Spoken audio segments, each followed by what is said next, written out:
Ang mabuting balita ng Panginoon ayon sa sulat sa mga taga-Roma.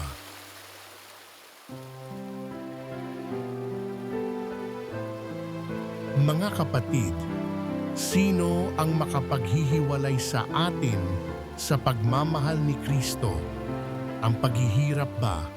Ang kapighatian? Ang pag-uusig? Ang gutom? Ang kahubaran? Ang panganib? O ang tabak? Hindi. Ang lahat ng ito'y kayang-kaya nating pagtagumpayan sa pamamagitan niya na nagmamahal sa atin.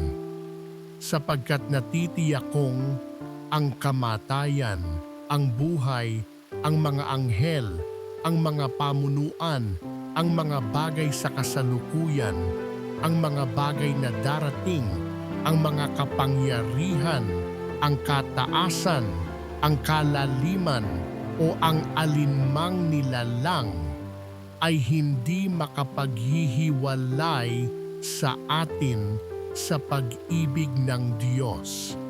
Pag-ibig na ipinadama niya sa atin sa pamamagitan ni Kristo Jesus na ating Panginoon. Ang mabuting balita ng Panginoon